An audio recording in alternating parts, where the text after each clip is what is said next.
यमुना नदी के किनारे बसा धर्मस्थान नगर शांति और समृद्धि का प्रतीक था। राजा गणाधिप अपने न्यायपूर्ण शासन के लिए विख्यात थे। नगर में विभिन्न जाति धर्म के लोग सौहार्दपूर्वक रहते थे। ऐसे ही एक कोने में रहते थे ब्राह्मण केशव। उनका जीवन सरल और ईमानदारी से भरा हुआ था।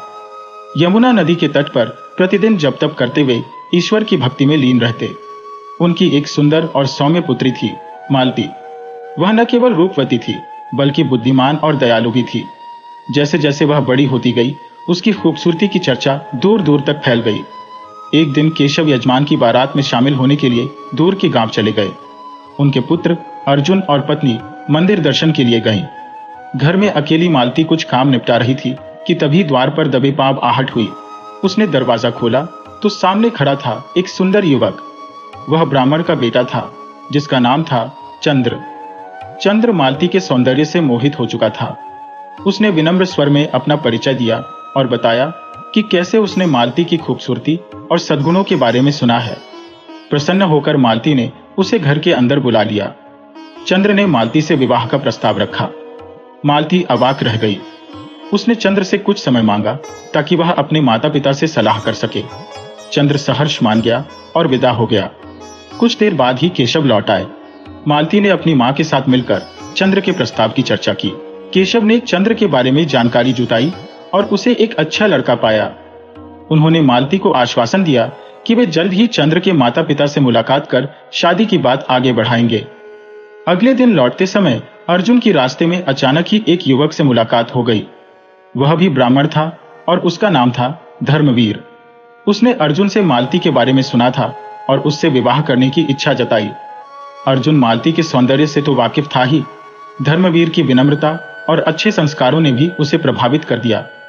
उसने धर्मवीर से कहा कि वह इस बारे में अपने माता पिता से बात करेगी। उसी शाम जब केशव यजमान के साथ लौट रहे थे, रास्ते में उनकी मुलाकात गौरव नामक एक ब्राह्मण से हुई।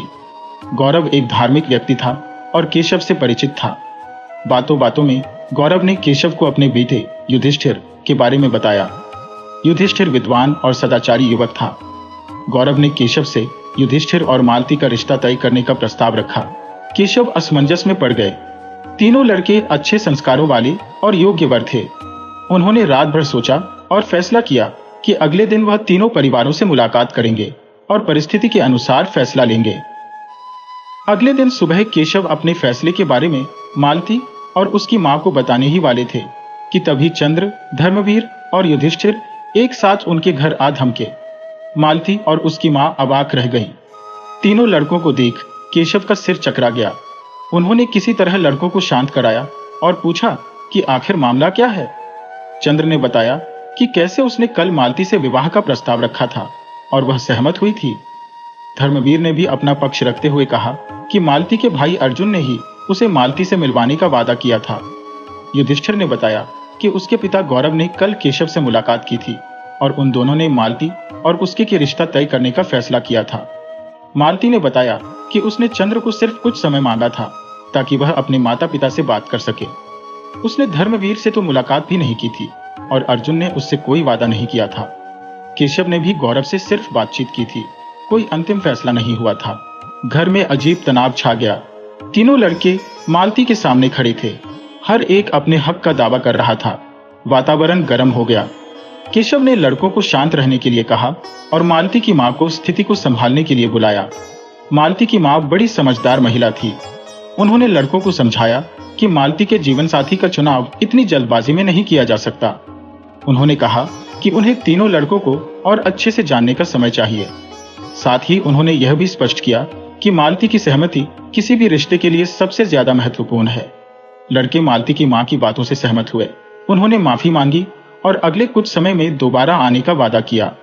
वातावरण थोड़ा शांत हुआ। केशव ने मालती से पूछा कि वह इस पूरे मामले को लेकर क्या सोचती है। मालती ने कहा कि उसे तीनों लड़कों को जानने का और समय चाहिए। उसने यह भी स्वीकार किया कि उनकी अचानक उपस्थिति ने उसे थोड़ा भयभीत कर दिया है। केशव ने मालती को आश्वासन दिया कि वह इस बारे में जल्दबाजी नहीं करेंगे और तीनों लड़कों के बारे में पूरी जानकारी जुटाएंगे। उन्होंने लड़कों के माता पिता से भी मुलाकात करने का फैसला किया ताकि उन्हें पूरी स्थिति से अवगत करा सकें। कुछ दिन बीत गए। केशव ने तीनों लड़कों के माता पिता से मुलाकात की और उन्हें मालती से हुए वादों के बारे में बताया। तीनों परिवार मालती की खूबसूरती और सद्गुणों से प्रभावित थे और किसी भी परिस्थिति में रिश्ते को स्वीकार करने के लिए तैयार थे। इस बीच मालती तीनों लड़कों को जानने की कोशिश कर रही थी। चंद्र अक्सर केशव के घर आता था और मालती से बातचीत करने का प्रयास करता था। धर्मवीर दूर से ही मालती की एक झलक पाने के लिए उनके घर के आसपास घूमता रहता था। युधिष्ठिर अधिकतर समय अध्ययन में व्यस्त रहता था, लेकिन कभी कभी वह भी केशव के घर आकर उनसे धार्मिक ग्रंथों पर चर्चा करता था। मालती को समझ नहीं आ रहा था कि वह किस लड़के को चुने। चंद्र मृदुभाषी और सुंदर था, धर्मवीर विनम्र और दयालु था, वहीं युधिष्ठिर ज्ञानी और सदाचारी था। हर रात वह सोचती रहती थी कि आखिरकार वह किसके साथ अपना जीवन व्यतीत करना चाहती है। एक दिन केशव को दूर के गांव से यज्ञ कराने का निमंत्रण आया। उन्हें कई दिनों तक वहीं रहना था। विदाई के समय मालती को थोड़ी चिंता हुई। घर में सिर्फ उसकी मां रहती थी और वह अकेलेपन से घबराती थी। केशव ने उसे आश्वासन दिया कि वह जल्दी लौट आएंगे। उन्होंने अर्जुन को भी घर की देखभाल करने और मालती का ध्यान रखने की जिम्मेदारी सौंपी। कुछ दिन बाद अर्जुन एक मित्र के साथ पढ़ने के लिए बाहर चला गया। घर में सिर्फ मालती और उसकी मां रह गई। एक शाम अचानक मालती को सांप ने डस लिया। उसकी चीख सुनकर उसकी मां दौड़ कर आई। उन्होंने देखा कि मालती जमीन पर छटपटा रही है और उसके पैर पर सांप का काला निशान बना हुआ है। मालती की मां बुरी तरह घबरा गई। उन्होंने तुरंत गांव के वैद्य को बुलाया। वैद्य आए, उन्होंने मालती की जांच की और बताया कि सांप जहरीला था। उन्होंने जड़ी बूटियों से उसका इलाज किया, लेकिन मालती की हालत लगातार बिगड़ती जा रही थी। उस रात गांव में हाहाकार मचा था। मालती की मां ने हर संभव प्रयास किया। गांव के सभी लोगों से मदद मांगी, लेकिन कोई फायदा नहीं हुआ। सुबह होते होते मालती की सांसें थम गईं। दुख का पहाड़ टूट पड़ा। मालती की मां विलाप कर रही थी। गांव के सभी लोग शोक मना रहे थे। केशव और अर्जुन को खबर पहुंचाई गई। वे तुरंत गांव लौट आए। घर पहुंचकर बेटी का शव देखकर केशव व्याकुल हो गए। उन्हें यकीन नहीं हो रहा था कि उनकी लाडली बेटी अब इस दुनिया में नहीं रही। कुछ ही दिनों में पूरे गांव में शोक छाया हुआ था। मालती की अंत्येष्टि क्रिया कर दी गई। तीनों लड़के चंद्र, धर्मवीर और युधिष्ठिर भी मालती के अंतिम दर्शन के लिए आए थे। उन्हें यह जानकर गहरा सदमा पहुंचा कि मालती अब इस दुनिया में नहीं रही। दुख के इस गहरे सागर में तीनों लड़कों ने मालती के माता पिता और एक दूसरे को ढांस दिया। उन्होंने मालती की आत्मा की शांति के लिए प्रार्थना की। कुछ दिनों तक वे गांव में ही रुके और फिर अपने अपने घर चले गए। मालती की मृत्यु के बाद केशव और उनकी पत्नी गहरे शोक में डूब गए थे। अर्जुन भी अपनी बहन के खोने के गम से उबर नहीं पा रहा था। धर्मस्थान नगर में सन्नाटा छा गया था। कुछ समय बाद चंद्र ने फैसला किया कि वह संसार त्याग देगा। वह जंगल की ओर चला गया और फकीर बन गया। उसने अपना सारा जीवन ध्यान और तपस्या में लगा दिया। उसने मालती की याद को अपने दिल में हमेशा के लिए संजो कर रखा। धर्मवीर भी मालती के वियोग को सहन नहीं कर पाया। वह मालती के घर के पास ही एक झोपड़ी बनाकर रहने लगा। वह रोजाना मालती के घर के सामने आता था और वहीं खड़ा होकर उसे याद करता था। युधिष्ठिर मालती की मृत्यु से बहुत दुखी हुआ, लेकिन उसने अपना संतुलन नहीं खोया। उसने धर्म और अध्यात्म का मार्ग अपनाने का फैसला किया। वह एक योगी बन गया और देश देश घूमकर लोगों को ज्ञान का उपदेश देने लगा। इस तरह मालती की मृत्यु के बाद तीनों लड़कों की जिंदगी पूरी तरह बदल गई। वे तीनों ही मालती के प्यार में पागल थे और उसके वियोग में दुखी होकर रहने लगे। कई वर्ष बीत गए। धर्मस्थान नगर में धीरे धीरे जीवन सामान्य हो चला था। केशव और उनकी पत्नी अब भी मालती की याद में दुखी होते थे, लेकिन समय के साथ उन्हें यह स्वीकार करना पड़ा कि उनकी लाडली बेटी अब इस दुनिया में नहीं है। अर्जुन भी अपनी बहन को भूल नहीं पाया था, लेकिन अब वह अपने जीवन के लक्ष्य को पूरा करने में जुट गया था। एक दिन देश देश भ्रमण करते हुए योगी युधिष्ठिर किसी बड़े नगर में पहुंचे। थकान से चूर होकर वह भोजन की तलाश में एक ब्राह्मण के घर के द्वार पर खड़ा हुआ। ब्राह्मणी ने उन्हें भोजन के लिए आमंत्रित किया। भोजन करते समय ब्राह्मणी का छोटा बेटा युधिष्ठिर के पास आकर खेलने लगा। वह युधिष्ठिर का आंचल पकड़कर उसे खींचने लगा। बेटे की हरकतों से ब्राह्मणी गुस्से में आ गई। उन्होंने उसे डांटा और फिर गुस्से में आकर उसे जलते हुए चूल्हे में फेंक दिया। यह दृश्य देखकर युधिष्ठिर स्तब्ध रह गए। उन्होंने ब्राह्मणी को समझाने की कोशिश की, लेकिन वह इतनी क्रोध में थी कि उनकी एक न सुनी। अचानक युधिष्ठिर को अपनी यात्रा के दौरान मिले संजीवनी विद्या की पुस्तक का स्मरण हुआ। उन्होंने ब्राह्मण से अनुमति ली और भीतर जाकर पुस्तक ले आए। पुस्तक से एक मंत्र का पाठ करते हुए उन्होंने उस मृत बच्चे पर कुछ क्रियाएं की। कुछ ही क्षणों में चमत्कार हुआ। मृत बच्चा जीवित हो उठा और अपनी मां के पास जाकर लिपट गया। ब्राह्मण दंपत्ति यह चमत्कार देखकर दंग रह गए। उन्होंने युधिष्ठिर से माफी मांगी और उनके चरणों में गिर पड़े। युधिष्ठिर ने उन्हें समझाया कि क्रोध से कभी भी निर्णय नहीं लेना चाहिए। इसके बाद उन्होंने भोजन किया और वही रात को विश्राम करने का फैसला किया। रात को जब सब सो गए तो युधिष्ठिर ने संजीवनी विद्या की पुस्तक लेकर वहां से चुपचाप निकल गए। उनका लक्ष्य धर्मस्थान नगर पहुंचना था। उन्हें लगा था कि शायद इस पुस्तक की मदद से वह मालती को भी जीवित कर सके। कुछ दिनों की यात्रा के बाद युधिष्ठिर धर्मस्थान नगर पहुंच गए। वह सीधे उस स्थान पर गए जहां मालती को जलाया गया था। वहां उन्हें चंद्र और धर्मवीर पहले से ही मौजूद मिले। तीनों को एक दूसरे को देखकर आश्चर्य हुआ। युधिष्ठिर ने उन्हें बताया कि उनके पास संजीवनी विद्या की पुस्तक है और शायद वह मालती को जीवित कर सकें। यह सुनकर चंद्र और धर्मवीर में एक नई आशा जगी। उन्होंने अपनी अपनी चीजें निकाली। चंद्र ने राख की गठरी निकाली जिसे वह सहेज कर रखता था और धर्मवीर ने वो सारी हड्डियां निकाली जो उसने मालती के दाह संस्कार के बाद इकट्ठी की थी।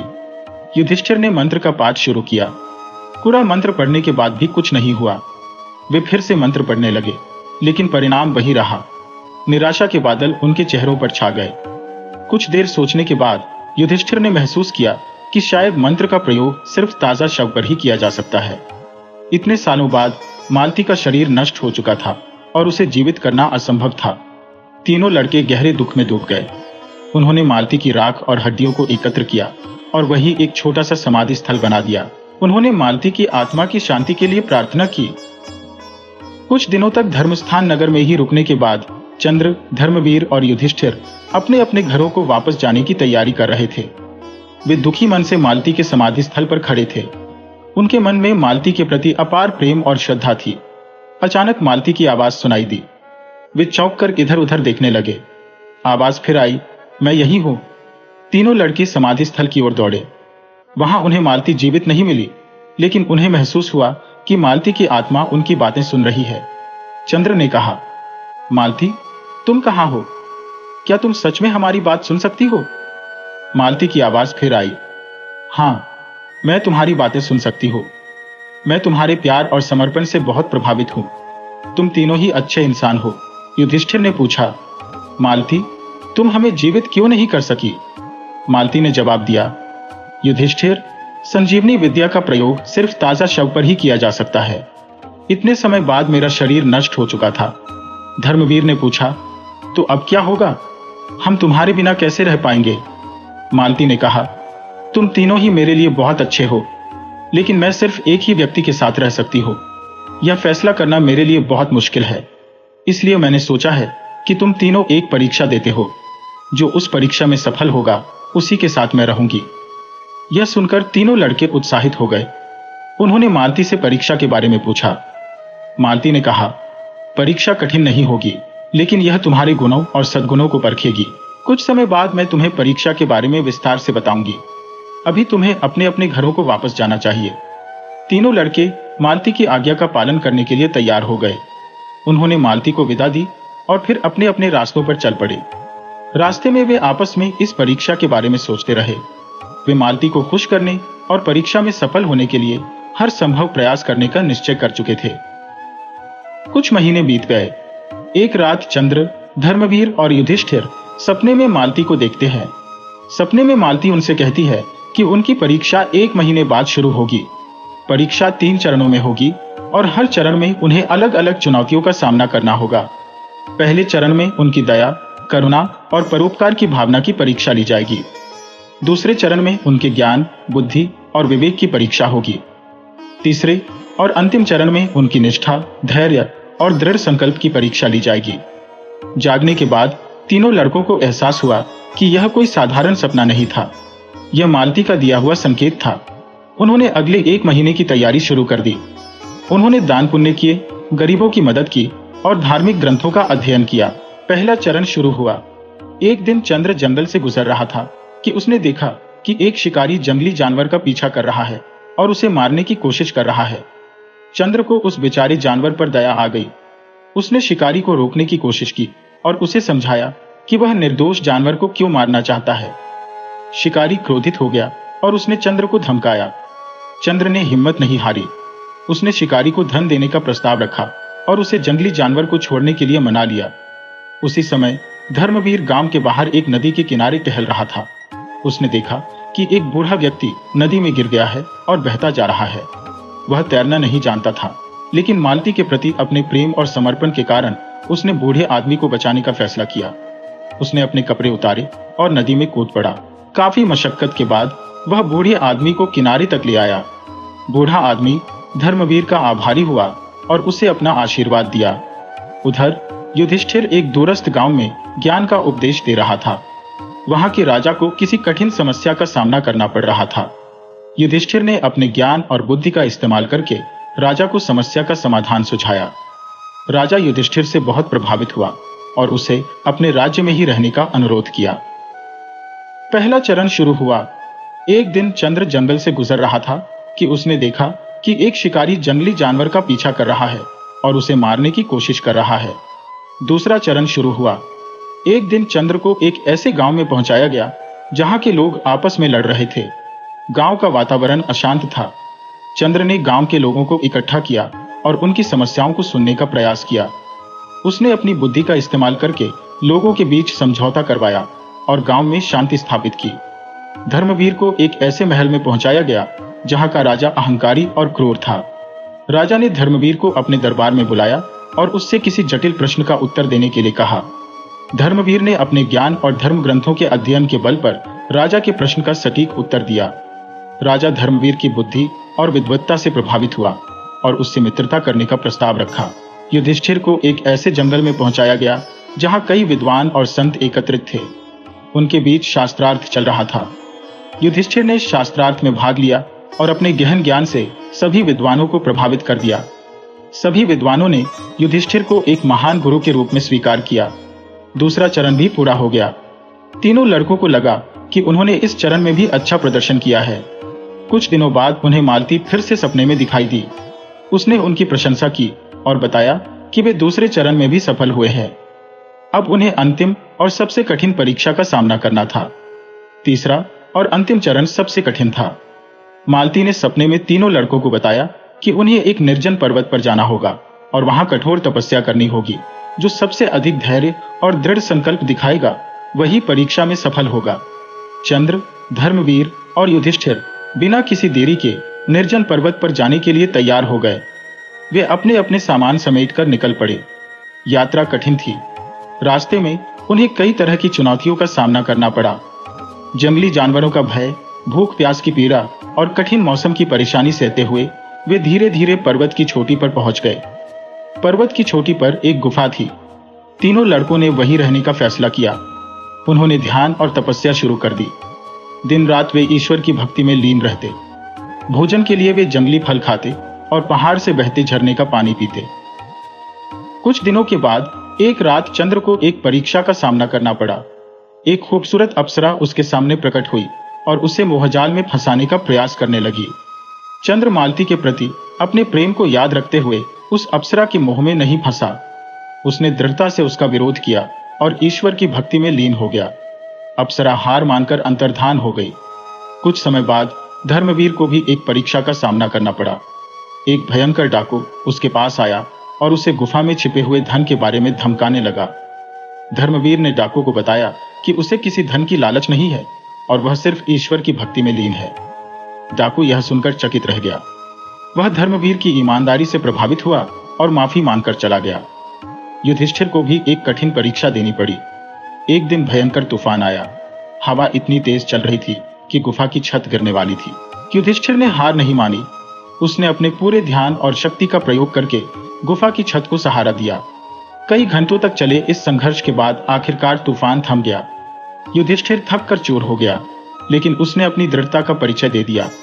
कई महीने बीत गए। तीनों लड़के कठोर तपस्या में लीन रहे। उन्होंने हर तरह की परीक्षा का सामना किया और अपने धैर्य एवं दृढ़ संकल्प का परिचय दिया। आखिरकार एक रात मालती तीनों के सामने प्रकट हुई। मालती दिव्य रूप में चमक रही थी। तीनों लड़के उसे देखकर अभिभूत हो गए। मालती ने कहा, तुम तीनों ने मेरी परीक्षा में बहुत अच्छा प्रदर्शन किया है। तुम सब सच्चे और समर्पित हो। तुम्हारे सामने अब सबसे कठिन काम है, एक का चुनाव करना। चंद्र, धर्मवीर और युधिष्ठिर एक दूसरे को देखने लगे। उनके मन में मालती के प्रति अपार प्रेम था, लेकिन वे यह भी जानते थे कि सिर्फ एक ही व्यक्ति उसके साथ रह सकता था। वातावरण गंभीर हो गया। चंद्र ने सबसे पहले बात की। उसने कहा, मालती, तुम्हारे बिना मेरा जीवन अधूरा है, लेकिन मैं यह भी नहीं चाहता कि तुम किसी और के साथ रहने के लिए मजबूर महसूस करो। अगर तुम्हारी खुशी धर्मवीर या युधिष्ठिर के साथ रहने में है, तो मैं खुशी खुशी तुम्हें उनके साथ रहने दूंगा। धर्मवीर ने चंद्र की बात काटते हुए कहा, चंद्र, ऐसा मत कहो। हम सभी मालती से प्रेम करते हैं, लेकिन तुम्हारे त्याग को देखकर मेरा मन भी यही कहता है कि अगर मालती तुम्हारे साथ रहने में खुश है, तो हमें खुशी खुशी रास्ता दे देना चाहिए। युधिष्ठिर शांत खड़ा रहा, लेकिन उसकी आंखों में भी आंसू छलक रहे थे। उसने कहा, तुम दोनों बिल्कुल सही कह रहे हो। मालती के सुख का ही हमें ध्यान रखना चाहिए, भले ही हमें उससे दूर रहना पड़े। मालती उनके त्याग और प्रेम से भाव विभोर हो गई। उसने कहा, तुम तीनों ही सच्चे प्रेमी हो। तुम्हारे इस त्याग के आगे मैं भी नतमस्तक हूं, लेकिन मैं सिर्फ एक के साथ नहीं रह सकती। तुम तीनों मेरे सबसे अच्छे मित्र हो चुके हो, इसलिए मैंने एक और रास्ता सोचा है। तीनों लड़कों ने उत्सुकता से मालती की ओर देखा। मालती ने कहा, मैं इस भौतिक दुनिया में वापस नहीं आ सकती, लेकिन मैं तुम्हारे साथ आत्मा के रूप में रह सकती हूँ। मैं तुम्हें हर कदम पर मार्गदर्शन दूंगी और तुम्हारे साथ हर सुख दुख में बनी रहूंगी। तुम तीनों अलग अलग रास्तों पर चलोगे और समाज का भला करोगे। चंद्र, धर्मवीर और युधिष्ठिर मालती के इस फैसले से सहमत हो गए। भले ही वे मालती को स्पर्श नहीं कर सकते थे, लेकिन वे जानते थे कि उसकी आत्मा हमेशा उनके साथ रहेगी। उन्होंने मालती को विदा दी और फिर अपने अपने कार्यों में लग गए। चंद्र ने जंगल में ही रहकर ध्यान और तपस्या करना जारी रखा। धर्मवीर गरीबों की सहायता करने लगा और समाज सेवा में जुट गया। युधिष्ठिर देश देश भ्रमण करता रहा और लोगों को ज्ञान का उपदेश देता रहा। तीनों लड़कों ने अपना जीवन सार्थक बना लिया। वे मालती के प्रेम से हमेशा बलवान बने रहे। उनकी कहानी सदियों तक लोगों को सच्चे प्रेम और त्याग का पाठ पढ़ाती रही।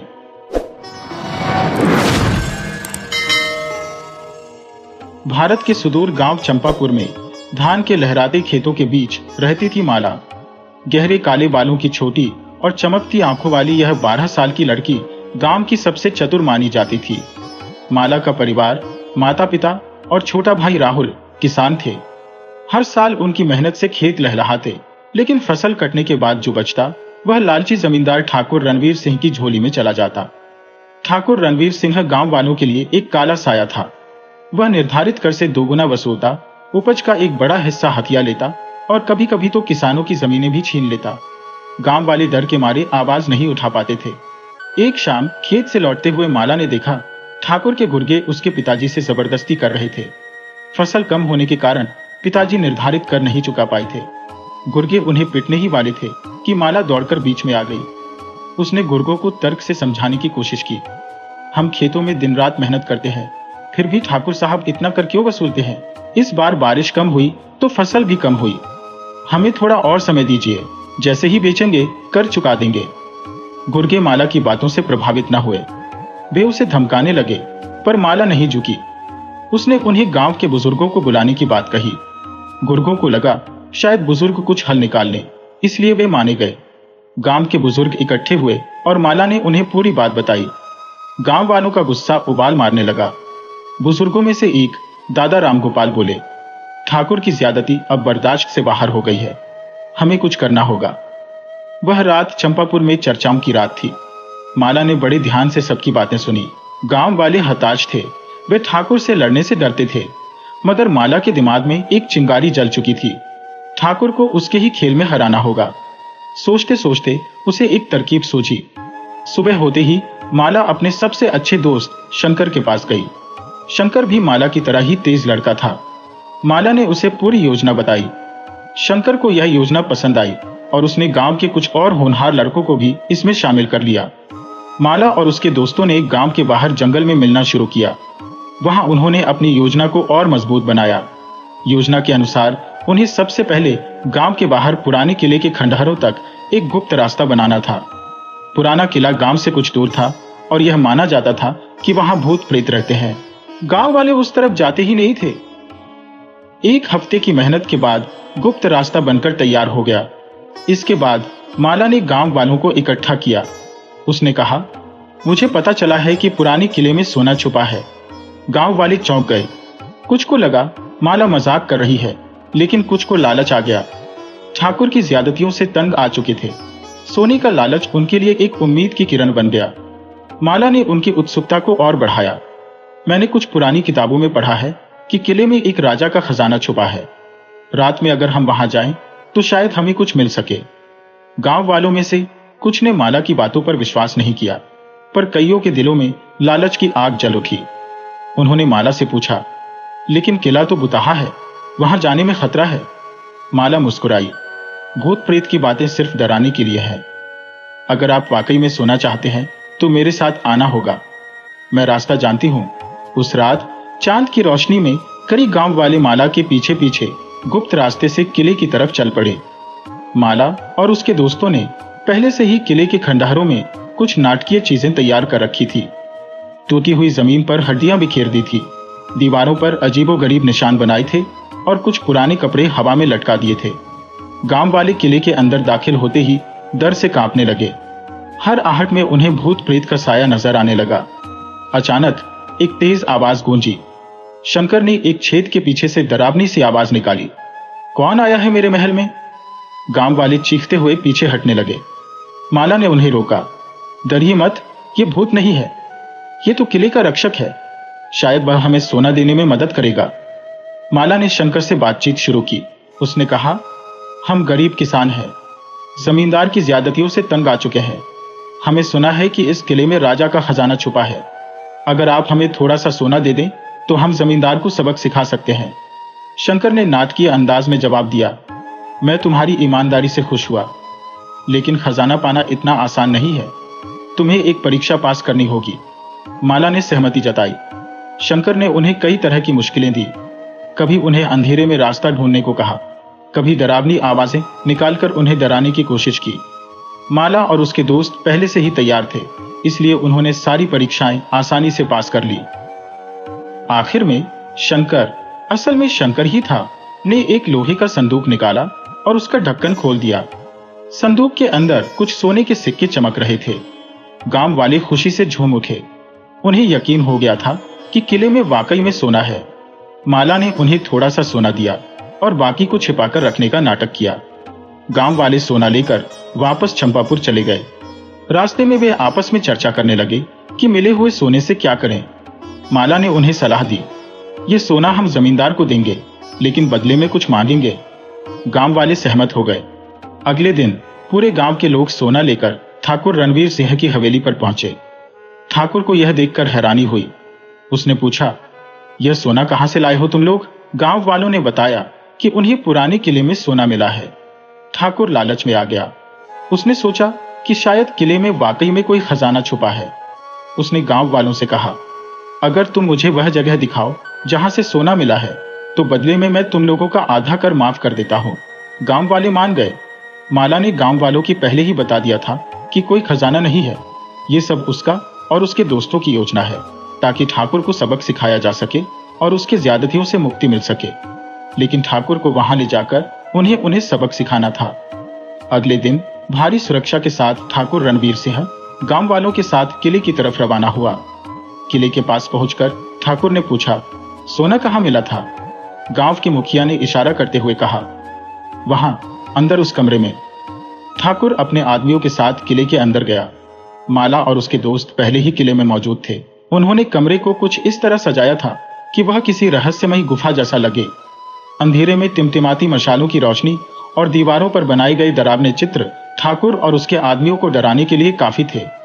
अचानक शंकर ने फिर से वही डरावनी आवाज निकाली, कौन आया है मेरे महल में? ठाकुर और उसके आदमी सहम गए। गांव वालों ने भी डर का नाटक किया। ठाकुर ने गुस्से में पूछा, यह क्या है? तुमने मुझे यहां क्यों बुलाया? माला ने आगे बढ़कर कहा, ठाकुर साहब, यह किले का रक्षक है। वह इस खजाने का संरक्षक है और किसी को भी इसे ले जाने नहीं देगा। ठाकुर को गुस्सा आ गया, लेकिन डर भी लग रहा था। उसने अपने आदमियों को आदेश दिया कि वे उस आवाज का पता लगाएं, मगर किले के अंधेरे में कहीं कोई नजर नहीं आया। कुछ देर बाद शंकर ने फिर आवाज दी, अगर तुम वाकई में सोना चाहते हो और यहां से बचकर वापस जाना चाहते हो तो तुम्हें मेरी शर्तें माननी होंगी। ठाकुर ने पूछा, क्या शर्तें? पहली शर्त यह है कि तुम गांव वालों से माफी मांगोगे, उनकी जमीन वापस करोगे और उनसे उचित कर ही लोगे। ठाकुर गुस्से से तमतमा उठा, तुम मुझे धमका रहे हो? नहीं ठाकुर साहब, माला ने जवाब दिया, हम आपको सिर्फ यह याद दिला रहे हैं कि असली ताकत जनता में होती है। कुछ देर बाद शंकर ने फिर आवाज दी, मेरी दूसरी शर्त है कि तुम दोबारा कभी किसी के साथ कोई अत्याचार नहीं करोगे। अगर ऐसा कुछ किया तो तुम्हें भुगतना पड़ेगा। अगर शर्तें नहीं मानते तो तुम्हें खाली हाथ वापस जाना पड़ेगा। ठाकुर उलझन में था। किले का रहस्यमयी माहौल, डरावनी आवाजें और गांव वालों का अडिग रवैया उसे डगमगा रहे थे। वह जानता था कि अगर वह गांव वालों पर हमला करता है तो आसपास के गांव भी विद्रोह कर सकते हैं। आखिरकार उसकी हिम्मत टूट गई। उसने गांव वालों के सामने माफी मांगी और उनकी शर्तें मानने को तैयार हो गया। दूसरे दिन ठाकुर ने पूरे गांव के सामने माफी मांगी। उसने गांव वालों की जमीन वापस कर दी और आश्वासन दिया कि वह अब से उचित कर ही वसूलेगा। गांव वालों में खुशी की लहर दौड़ गई। उन्होंने माला को अपने कंधों पर बिठा लिया। माला ने अपनी चालाकी से गांव को ठाकुर के अत्याचारों से मुक्त करा लिया था। कुछ दिनों बाद गांव वालों ने इकट्ठा होकर किले के पास एक भोज का आयोजन किया। उस रात सबने मिलकर जश्न मनाया। जश्न की रात चांदनी रोशनी से नहाई हुई थी।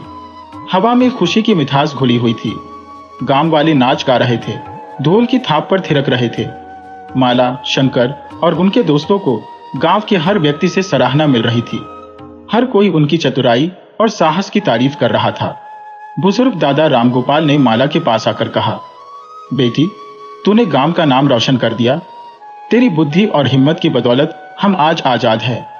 माला ने मुस्कुराते हुए कहा, दादाजी, ये सब अकेले मेरे कारण नहीं हुआ, ये हम सबकी जीत है। गांव वालों की एकता और हिम्मत के बिना यह मुमकिन नहीं था।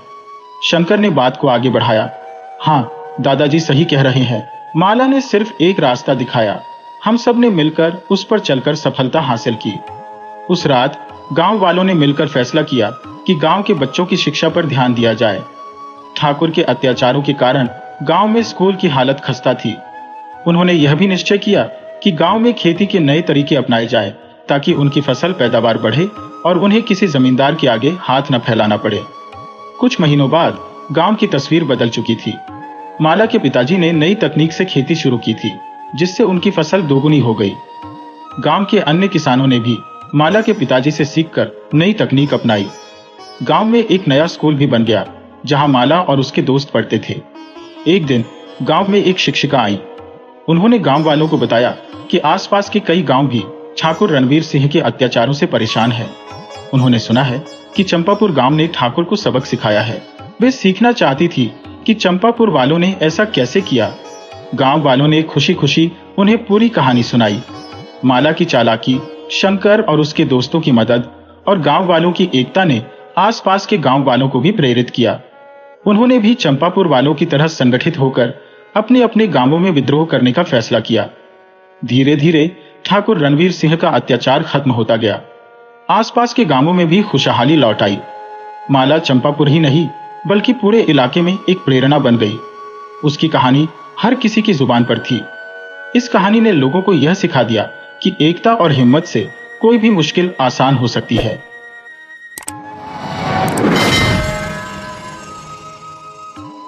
धर्म सिंह नामी राजपूत राजपूताना की सेना में एक अफसर था।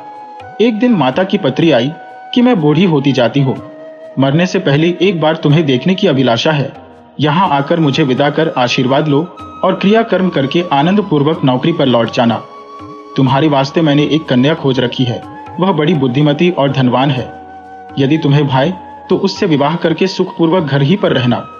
उसने सोचा, ठीक है, माता दिनों दिन दुर्बल होती जा रही है, संभव है कि फिर मैं उसके दर्शन न कर सकूं। इस कारण चलना ही ठीक है। कन्या यदि सुंदर हुई तो विवाह करने में क्या हानि है। वह सेनापति से छुट्टी लेकर साथियों से विदा हो चलने को प्रस्तुत हो गया। उस समय राजपूतों और मरहठों में युद्ध हो रहा था। रास्ते में सदैव भय रहता था। यदि कोई राजपूत अपना किला छोड़कर कुछ दूर बाहर निकल जाता था तो मरहठे उसे पकड़कर कैद कर लेते थे। इस कारण यह प्रबंध किया गया था कि सप्ताह में 2 बार सिपाहियों की एक कंपनी मुसाफिरों को एक किले से दूसरे किले तक पहुंचा आया करती थी। गर्मी की रात थी। दिन निकलते ही किले के नीचे असबाब की गाड़ियां लादकर तैयार हो गईं। सिपाही बाहर आ गए और सबने सड़क की राह ली। धर्म सिंह घोड़े पर सवार हो आगे चल रहा था।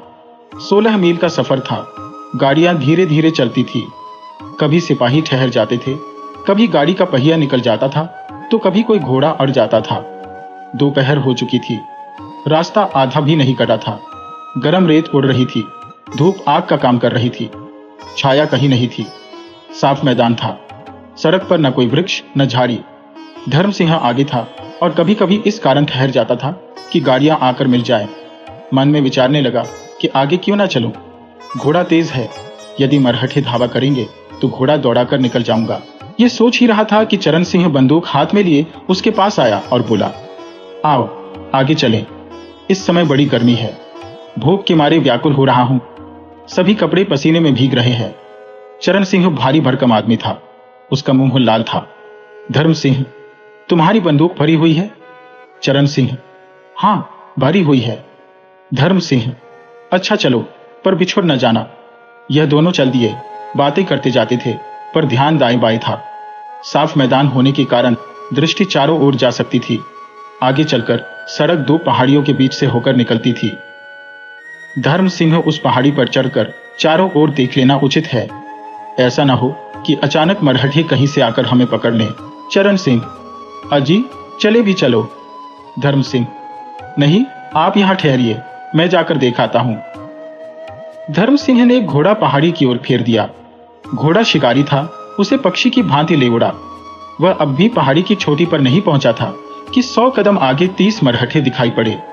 धर्म सिंह लौट पड़ा, परंतु मरहठों ने उसे देख लिया और बंदूकें संभालकर घोड़े दौड़ा उस पर लपके।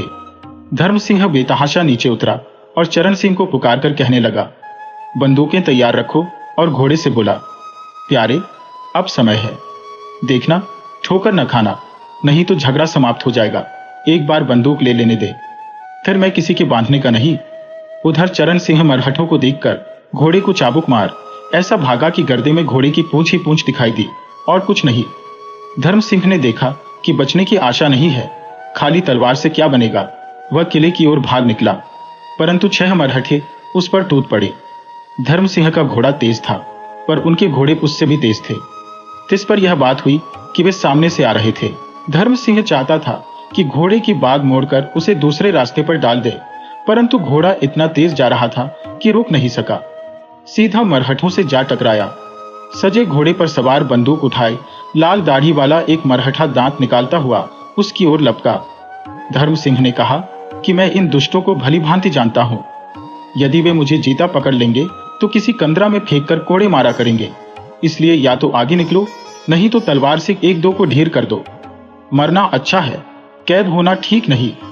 धर्म सिंह और मरहठों में 10 हाथ का ही अंतर रह गया था कि पीछे से गोली चली। धर्म सिंह का घोड़ा घायल होकर गिरा और वह भी उसके साथ ही धरती पर आ रहा। धर्म सिंह उतना चाहता था कि 2 मरहठे आकर उसकी मुस्कें कसने लगे।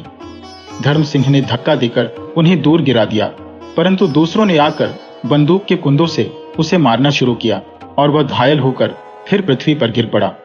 मरहठों ने उसकी मुस्कें कस ली, कपड़े फाड़ दिए, रुपया पैसा सब छीन लिया। धर्म सिंह ने देखा कि घोड़ा जहां गिरा था वहीं पड़ा है। एक मरहठी ने पास जाकर जीन उतारनी चाहिए। घोड़े के सिर में एक छेद हो गया था, उसमें से काला रक्त बह रहा था। 2 हाथ इधर उधर की धरती कीचड़ हो गई थी। घोड़ा चित्त पड़ा हवा में पैर पटक रहा था। मरहठी ने गले पर तलवार फेंक दी। घोड़ा मर गया। उसने जीन उतार ली। लाल दाढ़ी वाला मरहठा घोड़े पर सवार हो गया। दूसरों ने धर्म सिंह को उसके पीछे बिठाकर उसे उसकी कमर से बांध दिया और जंगल का रास्ता लिया। धर्म सिंह का बुरा हाल था, मस्तक फटा था, लहू बहकर आंखों पर जम गया था। मुस्कों के मारे कंधा फटा जाता था। वह हिल नहीं सकता था। उसका सिर बार बार मरहठे की पीठ से टकराता था। मरहठे पहाड़ियों पर ऊपर नीचे होते हुए एक नदी पर पहुंचे। उसे पार करके एक घाटी मिली। धर्म सिंह यह जानना चाहता था कि वे किधर जा रहे हैं, परंतु उसके नेत्र बंद थे, वह कुछ न देख सका। शाम होने लगी। मरहठे दूसरी नदी पार करके एक पत्थरीली पहाड़ी पर चढ़ गए। यहाँ धुआं और कुत्तों का भौंकना सुनाई दिया, मानो कोई बस्ती है। थोड़ी देर चलकर गांव आ गया। मरहठों ने गांव छोड़ दिया। धर्म सिंह को एक और धरती पर बिठा दिया। बालक आकर उस पर पत्थर फेंकने लगे, परंतु एक मरहठी ने उन्हें वहां से भगा दिया। लाल दाढ़ी वाले ने एक सेवक को बुलाया। वह दुबला पतला आदमी फटा हुआ कुर्ता पहने था। मरहठी ने उससे कुछ कहा। वह जाकर बेड़ी उठा लाया। मरहठों ने धर्म सिंह की मुस्कें खोलकर उसके पांव में बेड़ी डाल दी और उसे कोठरी में कैद करके ताला लगा दिया। उस रात धर्म सिंह जरा भी नहीं सोया। गर्मी की ऋतु में रातें छोटी होती हैं। शीघ्र प्रातःकाल हो गया। दीवार में एक झरोखा था, उसी से अंदर उजाला आ रहा था। झरोखे के द्वारा धर्म सिंह ने देखा कि पहाड़ी के नीचे एक सड़क उतरी है। दाईं ओर एक मरहठी का झोपड़ा है। उसके सामने 2 पेड़ हैं। द्वार पर एक काला कुत्ता बैठा हुआ है।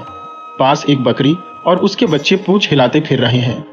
एक स्त्री चमकीले रंग की साड़ी पहने, पानी की गागर सिर पर धरे हुए एक बालक की उंगली पकड़े झोपड़े की ओर आ रही है।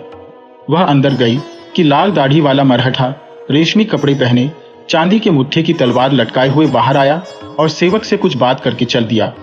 फिर 2 बालक घोड़ों को पानी पिलाकर लौटते हुए दिखाई पड़े। इतने में कुछ बालक कोठरी के निकट आकर झरोखे में टहनियां डालने लगे। प्यास के मारे धर्म सिंह का कंठ सूखा जाता था। उसने उन्हें पुकारा, परंतु वे भाग गए। इतने में किसी ने कोठरी का ताला खोला। लाल दाढ़ी वाला मरहठा भीतर आया। उसके साथ एक नाटा पुरुष था। उसका सांवला रंग, निर्मल काले नेत्र, गोल कपोल, कतरी हुई महीन दाढ़ी थी। वह प्रसन्नमुख हंसोड़ था। यह पुरुष लाल दाढ़ी वाले मरहठे से बहुत बढ़िया वस्त्र पहने हुए था।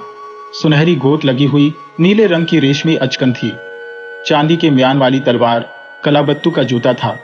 लाल दाढ़ी वाला मरहठा कुछ बड़बड़ाता धर्म सिंह को कनखियों से देखता द्वार पर खड़ा रहा। सांवला पुरुष आकर धर्म सिंह के पास बैठ गया और आंखें मटकाकर जल्दी जल्दी अपनी मातृभाषा में कहने लगा, बड़ा अच्छा राजपूत है। धर्म सिंह ने एक अक्षर भी न समझा। हाँ, पानी मांगा। सांवला पुरुष हंसा। तब धर्म ने होठ और हाथों के संकेत से जताया कि मुझे प्यास लगी है। सांवले पुरुष ने पुकारा, सुशीला। एक छोटी सी कन्या दौड़ती हुई भीतर आई। 13 वर्ष की अवस्था, सांवला रंग, दुबली पतली, नेत्र काले और रसीले, सुंदर बदन, नीली साड़ी, गले में स्वर्णहार पहने हुए। सांवले पुरुष की पुत्री मालूम पड़ती थी। पिता की आज्ञा पाकर वह पानी का एक लोटा ले आई और धर्म सिंह को भौचक्की होकर देखने लगी कि वह कोई वंचर है। फिर खाली लौटा लेकर सुशीला ने ऐसी छलांग मारी कि सांवला पुरुष हंस पड़ा। तब पिता के कहने से कुछ रोटी ले आई। इसके पीछे वे सब बाहर चले गए और कोठरी का ताला बंद कर दिया। कुछ देर पीछे एक सेवक आकर मराठी में कुछ कहने लगा। धर्म ने समझा कि कहीं चलने को कहता है। वह उसके पीछे हो लिया। बेड़ी के कारण लंगड़ाकर चलता था। बाहर आकर धर्म ने देखा कि 10 घरों का एक गांव है। एक घर के सामने 3 लड़के 3 घोड़े पकड़े खड़े हैं। सांवला पुरुष बाहर आया और धर्म को भीतर आने को कहा। धर्म भीतर चला गया। देखा कि मकान स्वच्छ है, गोबरी फिरी हुई है। सामने की दीवार के आगे गद्दा बिछा हुआ है, तकिए लगे हुए हैं। दाईं बाईं दीवारों पर पर्दे गिरे हुए हैं। उन पर चांदी के काम की बंदूकें, पिस्तौलें और तलवारें लटकी हुई हैं। गद्दे पर 5 मरहठे बैठे हैं। एक सांवला पुरुष, दूसरा लाल दाढ़ी वाला और 3 अतिथि सब भोजन कर रहे हैं। धर्म सिंह धरती पर बैठ गया। भोजन से निश्चिंत होकर एक मरहठा बोला, देखो राजपूत, तुम्हें दयाराम ने पकड़ा है, सांवले पुरुष की ओर उंगली करके, और संपतराव के हाथ बेच डाला है। अतएव अब संपतराव तुम्हारा स्वामी है। धर्म सिंह कुछ न बोला। संपतराव हंसने लगा। मरहठा, वह यह कहता है कि तुम घर से रुपए मंगवा लो, दंड दे देने पर तुमको छोड़ दिया जाएगा। धर्म सिंह, कितने रुपए? मरहठा, 3000।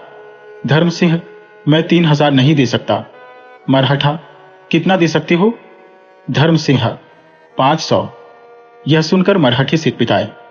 संपतराव दयाराम से तकरार करने लगा और इतनी जल्दी जल्दी बोलने लगा कि उसके मुंह से झाग निकल आया। दयाराम ने आंखें नीची कर ली। थोड़ी देर में मरहठे शांत हुए और फिर मोलतोल करने लगे। एक मरहठी ने कहा, 500 रुपए से काम नहीं चल सकता। दयाराम को संपतराव का रुपया देना है। 500 रुपए में तो संपतराव ने तुम्हें मोल ही लिया है। 3000 से कम नहीं हो सकता। यदि रुपया न मंगाओगे तो तुम्हें कोड़े मारे जाएंगे। धर्म ने सोचा कि जितना डरोगे यह दुष्ट उतना ही डराएंगे। वह खड़ा होकर बोला, इस भले मानुष से कह दो कि यदि मुझे कोढ़ों का भय दिखाएगा तो मैं घर वालों को कुछ नहीं लिखूंगा। मैं तुम चांदालों से नहीं डरता। संपतराव, अच्छा 1000 मंगाओ। धर्म सिंह, 500 से एक कौड़ी ज्यादा नहीं।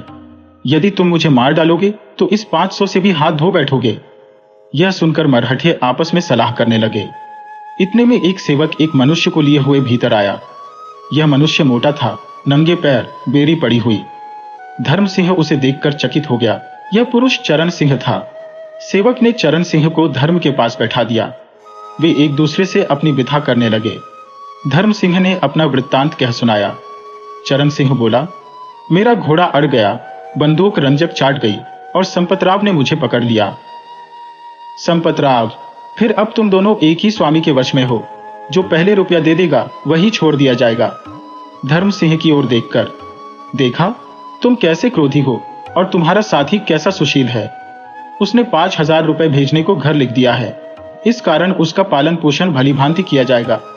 धर्म सिंह मेरा साथी जो चाहे सो करे, वह धनवान है और मैं तो 500 रुपए से अधिक नहीं दे सकता। चाहे मारो चाहे छोड़ो। मरहठे चुप हो गए। संपतराव झट से कलमदान उठा लाया। कागज कलम दवात निकालकर धर्म की पीठ ठोक उसे लिखने को कहा। वह 500 रुपए लेने पर राजी हो गया था। धर्म सिंह, जरा ठहरो। देखो, हमारा पालन पोषण भली भांति करना, हमें एक साथ रखना, जिससे हमारा समय अच्छी तरह कट जाए। बेरियां भी निकाल दो। संपतराव, जैसा चाहे वैसा भोजन करो। बेरिया नहीं निकाल सकता, शायद तुम भाग जाओ। हाँ, रात को निकाल दिया करूंगा। धर्म सिंह ने पत्र लिख दिया, परंतु पता सब झूठ लिखा, क्योंकि मन में निश्चय कर चुका था कि कभी न कभी भाग जाऊंगा। तब मरहठों ने चरण सिंह और धर्म सिंह को एक कोठरी में पहुंचाकर एक लोटा पानी, कुछ बाजरे की रोटियां देकर ऊपर से ताला बंद कर दिया। धर्म सिंह और चरण सिंह को इस प्रकार रहते रहते 1 महीना गुजर गया। संपतराव उनको देखकर सदैव हंसता रहता था, पर खाने को बाजरे की अधपकी रोटी के सिवाय और कुछ न देता था। चरण सिंह उदास रहता और कुछ न करता। दिन भर कोठरी में पड़ा सोया रहता और दिन गिनता रहता था कि रुपया कब आए कि छूटकर अपने घर पहुंचो। धर्म तो जानता था कि रुपया कहां से आना है। जो कुछ घर भेजता था माता उसी पर निर्वाह करती थी। वह बेचारी 500 रुपए कैसे भेज सकती है। ईश्वर की दया होगी तो मैं भाग जाऊंगा। वह घात में लगा हुआ था। कभी सीटी बजाता हुआ गांव का चक्कर लगाता, कभी बैठकर मिट्टी के खिलौने और टोकरियां बनाता। वह हाथों का चतुर था। एक दिन उसने एक गुड़िया बनाकर छत पर रख दी। गांव की स्त्रियां जब पानी भरने आई तो सुशीला ने उनको बुलाकर गुड़िया दिखलाई। वे सब हंसने लगी। धर्म सिंह ने गुड़िया सबके आगे कर दी, परंतु किसी ने नहीं ली। वह उसे बाहर रखकर कोठरी में चला गया कि देखे क्या होता है। सुशीला गुड़िया उठाकर भाग गई। अगले दिन धर्म ने देखा कि सुशीला द्वार पर बैठी गुड़िया के साथ खेल रही है। एक बुढ़िया आई, उसने गुड़िया छीनकर तोड़ डाली। सुशीला भाग गई। धर्म सिंह ने और गुड़िया बनाकर सुशीला को दे दी। फल यह हुआ कि वह एक दिन छोटा सा लौटा लाई, भूमि पर रखा और धर्म को दिखाकर भाग गई। धर्म ने देखा तो उसमें दूध था। अब सुशीला नित्य अच्छे अच्छे भोजन लाकर धर्म को देने लगी। एक दिन आंधी आई। 1 घंटा मूसलाधार मेघ बरसा। नदियां नाले भर गए। बांध पर 7 फुट पानी चढ़ाया। जहां तहां झरने झरने लगे। धार ऐसी प्रबल थी कि पत्थर लुढ़क जाते थे। गांव की गलियों में नदियां बहने लगी। आंधी थम जाने पर धर्म सिंह ने संपतराव से चाकू मांगकर एक पहिया बना, उसके दोनों ओर 2 गुड़िया बांधकर पहिए को पानी में छोड़ दिया। वह पानी के बल से चलने लगा। सारा गांव इकट्ठा हो गया और गुड़ियों को नाचते देखकर तालियां बजाने लगा। संपतराव के पास एक पुरानी बिगड़ी हुई घड़ी पड़ी थी। धर्म सिंह ने उसे ठीक कर दिया। उसके पीछे और लोग अपने घंटे, पिस्तौल, घड़ियां ला लाकर धर्म से ठीक कराने लगे। इस कारण संपतराव ने प्रसन्न होकर धर्म सिंह को एक चिमटी, एक बर्मी और एक रेती दे दी। एक दिन एक मरहठा रोगी हो गया। सब लोग धर्म सिंह के पास आकर दवा दारू मांगने लगे। धर्म कुछ वैद्य तो था ही नहीं, पर उसने पानी में रेता मिलाकर कुछ मंत्र सा पढ़कर कहा कि जाओ, यह पानी रोगी को पिला दो। पानी पिलाने पर रोगी चंगा हो गया। धर्म के भाग्य अच्छे थे। अब बहुत से मरहठे उसके मित्र बन गए। हाँ, कुछ लोग अब भी उस पर संदेह करते थे। दयाराम धर्म सिंह से चिढ़ता था। जब उसे देखता मुंह फेर लेता। पहाड़ी के नीचे एक और बूढ़ा रहता था। मंदिर में आने के समय धर्म सिंह उसे देखा करता था। यह बूढ़ा नाटा था। दाढ़ी मूछ बर्फ की भांति श्वेत, मुंह पोला, उसमें झुर्रियां पड़ी हुई, नाक नुकीली, नेत्र निर्दयी, 2 दांतों के सिवाय सब दांत टूटे हुए। वहीं लकड़ी टेकता, चारों ओर भेड़िए की तरह झांकता हुआ मंदिर में जाने के समय जब कभी धर्म सिंह को देख पाता था तो जलकर राख हो जाता और मुंह फेर लेता था। एक दिन धर्म सिंह बूढ़े का घर देखने के लिए पहाड़ी के नीचे उतरा। कुछ दूर जाने पर एक बगीचा मिला। चारों ओर पत्थर की दीवार बनी हुई थी। बीच में मेवे के वृक्ष लगे हुए थे। वृक्षों में एक झोपड़ा था। धर्म सिंह आगे बढ़कर देखना चाहता था कि उसकी बेड़ी खड़की। बूढ़ा चौंका। कमर से पिस्तौल निकालकर उसने धर्म सिंह पर गोली चलाई, पर वह दीवार की ओट में हो गया। बूढ़े को आकर संपतराव से कहते सुना कि धर्म सिंह बड़ा दुष्ट है। संपतराव ने धर्म को बुलाकर पूछा, तुम बूढ़े के घर क्यों गए थे? धर्म सिंह बोला, मैंने उसका कुछ नहीं बिगाड़ा। मैं केवल यह देखने लगा था कि वह बूढ़ा कहाँ रहता है। संपत ने बूढ़े को शांत करने का बहुत यत्न किया, पर वह बड़बड़ाता ही रहा। धर्म सिंह केवल इतना ही समझ सका कि बूढ़ा यह कह रहा है कि राजपूतों का गांव में रहना अच्छा नहीं, उन्हें मार देना चाहिए। बूढ़ा चल दिया तो धर्म सिंह ने संपतराव से पूछा कि बूढ़ा कौन है? संपतराव, यह बड़ा आदमी है, इसने बहुत राजपूत मारे हैं। पहले यह बड़ा धनवान था। इसके 3 स्त्रियां और 8 पुत्र थे। सब एक ही गांव में रहा करते थे। एक दिन राजपूतों ने धावा करके गांव जला दिया। इसके 7 पुत्र तो मर गए, 8वां कैद हो गया। यह बूढ़ा राजपूतों के पास जाकर और उनके संग रहकर अपने पुत्र की खोज लगाने लगा। अंत में उसे पाकर अपने हाथ से उसका वध करके भाग आया। फिर विरक्त होकर तीर्थ यात्रा को चला गया। अब यह पहाड़ी के नीचे रहता है। यह बूढ़ा कहता था कि तुम्हें मार डालना उचित है, परंतु मैं तुमको मार नहीं सकता। फिर रुपया कहां से मिलेगा? इसके सिवाय मैं तुम्हें यहां से जाने भी न दूंगा। इस तरह धर्म यहां 1 महीना रहा। दिन को वह इधर उधर फिरा करता या कोई चीज बनाता, लेकिन रात को वह दीवार में छेद किया करता। दीवार पत्थर की थी, खोदना सहज नहीं था, लेकिन वह पत्थरों को रेती से काटता था। यहां तक कि अंत में उसने अपने निकलने भर को एक छेद बना लिया। बस अब उसे यह चिंता हुई कि रास्ता मालूम हो जाए। एक दिन संपतराव शहर गया हुआ था। धर्म सिंह भोजन करके तीसरे पहर रास्ता देखने की इच्छा से सामने वाली पहाड़ी की ओर चल दिया। संपतराव बाहर जाते समय अपने पुत्र से सदैव कह जाया करता था कि धर्म सिंह को आंखों से परे न होने देना।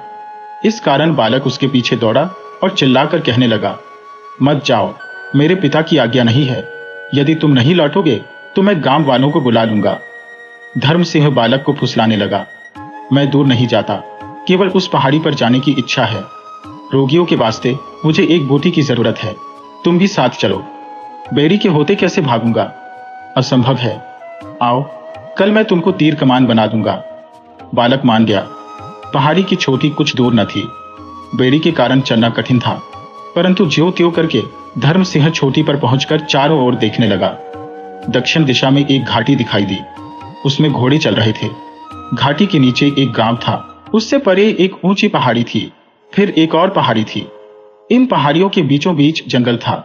उससे परे पहाड़ थे, एक से एक ऊंचे। पूर्व और पश्चिम दिशा में भी ऐसी ही पहाड़ियां थी। कंदराओं में से जहां तहां गांवों का धुआं उठ रहा था। वास्तव में यह मरहठों का देश था। उत्तर की ओर देखा तो पैरों तले एक नदी बह रही है और वही गांव है जिसमें वह रहा करता था। गांव के चारों ओर बगीचे लगे हुए थे और स्त्रियां नदी पर बैठी वस्त्र धो रही थी और ऐसी जान पड़ती थी मानो गुड़िया बैठी है। गांव से परे एक पहाड़ी थी, परंतु दक्षिण दिशा वाली पहाड़ी से नीची। उससे परे 2 पहाड़ियां और थी। उन पर घना जंगल था। इनके बीच में मैदान था। मैदान के पार बहुत दूर पर कुछ धुआं सा दिखाई दिया। अब धर्म सिंह को याद आया कि किले में रहते हुए सूर्य कहां से उदय होता और कहां अस्त हुआ करता था। उसे निश्चय हो गया कि धुएं का बादल हमारा किला है और उसी मैदान में से जाना होगा। अंधेरा हो गया। मंदिर का घंटा बजने लगा। पशु घर लौट आए। धर्म सिंह भी अपनी कोठरी में आ गया। रात अंधेरी थी।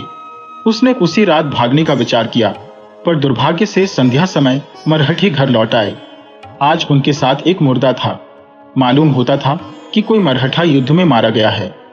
मरहठे उस शव को स्नान कराकर श्वेत वस्त्र लपेट अर्थी बना राम नाम सत्य कहते हुए गांव से बाहर जाकर शमशान भूमि में दाह करके घर लौट आए। 3 दिन उपवास करने के बाद चौथे दिन बाहर चले गए। संपतराव घर ही में रहा। रात अंधेरी थी, शुक्ल पक्ष अभी लगा ही था। धर्म सिंह ने सोचा कि रात को भागना ठीक है। चरण सिंह से कहा, भाई चरण सुरन तैयार है, चलो भाग चलें। चरण सिंह भयभीत होकर, रास्ता तो जानते ही नहीं, भागेंगे कैसे? धर्म सिंह, रास्ता मैं जानता हूं। चरण सिंह, माना कि तुम रास्ता जानते हो, परंतु एक रात में किले तक नहीं पहुंच सकते। धर्म सिंह, यदि किले तक नहीं पहुंच सकेंगे तो रास्ते में कहीं जंगल में छिपकर दिन काट लेंगे। देखो, मैंने भोजन का प्रबंध भी कर लिया है। यहां पड़े पड़े सड़ने में क्या लाभ है? यदि घर से रुपया ना आया तो क्या बनेगा? राजपूतों ने एक मरहठा मार डाला है, इस कारण यह सब बहुत बिगड़े हुए हैं। भागना ही उचित है। चरण सिंह, अच्छा चलो। गांव में जब सन्नाटा हो गया तो धर्म सिंह सुरंग से बाहर निकल आया, पर चरण सिंह के पैर से एक पत्थर गिर पड़ा। धमाका हुआ तो संपतराव का कुत्ता भूंका, लेकिन धर्म सिंह ने उसे पहले ही हिला लिया था। उसका शब्द सुनकर वह चुप हो गया। रात अंधेरी थी, तारे निकले हुए थे, चारों ओर सन्नाटा था, घाटियां धुंध से ढकी हुई थी। चलते चलते रास्ते में किसी छत पर से एक बूढ़े के राम नाम जपने की आवाज सुनाई दी। दोनों दुबक गए। थोड़ी देर में फिर सन्नाटा छा गया, तब वे आगे बढ़े। धुंध बहुत छा गई। धर्म सिंह तारों की ओर देखकर राह चलने लगा। ठंड के कारण चलना सहज न था। धर्म सिंह को तब हानता चला जाता था। चरण सिंह पीछे रहने लगा। चरण सिंह, भाई धर्म, जरा ठहरो, जूतों ने मेरे पैरों में छाले डाल दिए। धर्म सिंह, जूते निकालकर फेंक दो, नंगे पैर चलो। चरण सिंह ने जूते निकालकर फेंक दिए। पत्थरों ने उसके पांव घायल कर दिए। वह ठहर ठहर कर चलने लगा। धर्म सिंह, देखो चरण, पांव तो फिर चंगे हो जाएंगे, पर यदि मरहठों ने आ पकड़ा तो फिर समझ लो कि जान गई। चरण सिंह चुप होकर पीछे चलने लगा। थोड़ी दूर जाने पर धर्म सिंह बोला, हाय हाय, हम रास्ता भूल गए। हमें तो बाईं ओर की पहाड़ी पर चढ़ना चाहिए था। चरण सिंह, ठहरो, जरा दम लेने दो, मेरे पैर घायल हो गए हैं, देखो रक्त बह रहा है। धर्म सिंह, कुछ चिंता नहीं, ये सब ठीक हो जाएंगे, तुम चले चलो। वे लौटकर बाईं ओर की पहाड़ी पर चढ़ गए। आगे जंगल मिला। झाड़ियों ने उनके सब वस्त्र फाड़ डाले। इतने में कुछ आहट हुई, वे डर गए। समीप जाने पर मालूम हुआ कि बारहसिंगा भागा जा रहा है। प्रातः काल होने लगा। किला यहां से अभी 7 मील पर था। मैदान में पहुंचकर चरण सिंह बैठ गया और बोला, मेरे पांव थक गए, मैं अब नहीं चल सकता। धर्म सिंह क्रोध से, अच्छा तो राम राम, मैं अकेला ही चलता हूं। चरण सिंह उठकर साथ हो लिया। 3 मील चलने पर अचानक सामने से घोड़े की टाप सुनाई दी। वे भागकर जंगल में घुस गए। धर्म सिंह ने देखा कि घोड़े पर चढ़ा हुआ एक मरहठा जा रहा है। जब वह निकल गया तो धर्म बोला कि भगवान ने बड़ी दया की कि उसने हमें नहीं देखा। चरण भाई, अब चलो। चरण सिंह, मैं नहीं चल सकता, मुझ में ताकत नहीं। चरण सिंह मोटा आदमी था, ठंड के मारे उसके पैर अकड़ गए। धर्म सिंह उसे उठाने लगा तो चरण सिंह ने चीख मारी। धर्म सिंह, है यह क्या? मरहठा तो अभी पास ही जा रहा है, कहीं सुन न ले। अच्छा, यदि तुम नहीं चल सकते हो तो मेरी पीठ पर बैठ जाओ। धर्म सिंह ने चरण सिंह को पीठ पर बिठाकर किले की राह ली। धर्म सिंह, भाई। चरण सिंह, सीधी तरह बैठे रहो, गला क्यों घोंटते हो? अब उधर की बात सुनिए। मरहठी ने चरण सिंह का शब्द सुन लिया। उसने गोली चलाई, परंतु खाली गई। मरहठा दूसरे साथियों को लेने के लिए घोड़ा दौड़ाकर चल दिया। धर्म सिंह, चरण, मालूम होता है कि उस दुष्ट ने तुम्हारी आवाज सुन ली। वह अपने साथियों को बुलाने गया है। यदि उसके आने से पहले पहले हम दूर नहीं निकल जाएंगे तो समझो कि जान गई। मन में, यह बोझा मैंने क्यों उठाया? यदि मैं अकेला होता तो अब तक कभी का निकल गया होता। चरण सिंह, तुम अकेले चले जाओ, मेरे कारण प्राण क्यों खोते हो? धर्म सिंह, कदापि नहीं, साथी को छोड़कर चल देना धर्म के विरुद्ध है। धर्म सिंह फिर चरण सिंह को कंधे पर लादकर चलने लगा। आधा मील चलने पर एक झरना मिला। धर्म सिंह बहुत थक गया था। चरण सिंह को कंधे से उतारकर विश्राम करने लगा। पानी पीना ही चाहता था कि पीछे से घोड़ों की टापें सुनाई दी। दोनों भागकर झाड़ियों में छिप गए।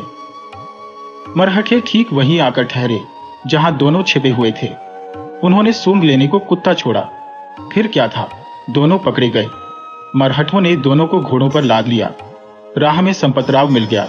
अपने कैदियों को पहचाना, तुरंत उन्हें अपने साथ वाली घोड़ों पर बैठाया और दिन निकलते निकलते वे सब ग्राम में पहुंच गए।